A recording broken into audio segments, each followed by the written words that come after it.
তো আজকে দিদি ভাই আমরা বাড়িতে আইছে, তো মা বানাইতেছে আজকে পুলি পিঠা। তো চলো দেখি মা আর দিদি ভাই কিভাবে পুলি পিঠা বানাইতেছে।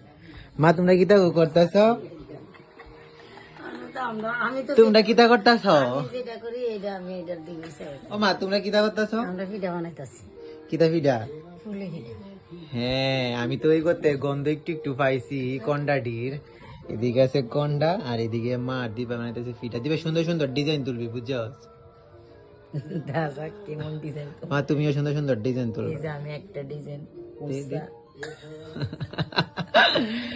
পৌষ সংক্রান্তির দিন এত পিঠা কেডা খাইবো কোসেন, এর বাইর থেকে হের বাইর থেকে পিঠা টিঠা আয়। তো এই লেগে মা কইছিল যে পৌষ সংক্রান্তির দিন ওই যে দিদি ভাই আরেকদিন আইলে পুলি পিঠা বানাই খাওয়াইবো। যদিও আমার কাছে পুলি পিঠা পাটি সাপ্তাহ আর মানে আমরা কই ডুফি পিঠা আর অনেকে কয় ফাফা পিঠা। তো এই পিঠাটি সত্যি খাইতে ভালো লাগে বাহি পিঠাটির থেকেও, কিন্তু সব পিঠাই খাই আর কি একটু আধটু। তো এক্ষণে তারা বানাইতে হয়ে গেছে পিঠা, তারপর এটি সিদ্ধতে বসাইব। তো যাই হোক, সিদ্ধতে বসানোটা তোমরা লোকে শেয়ার করতাম না, অক্ষণ তোমরা লোকে এই জিনিসটা শেয়ার করুন। তো কার কার বাইট মানে পৌষ সংক্রান্তি টিকা পিঠা খাইতাছো বা এর আগের থেকে পিঠা খাইতাছো বা অক্ষণ চলতেছে পিঠা, জানাই হতো আমাদের কমেন্টে। পিঠে খাইলেই হইতো না, হাত পিঠেও কেটা খাইতেছে।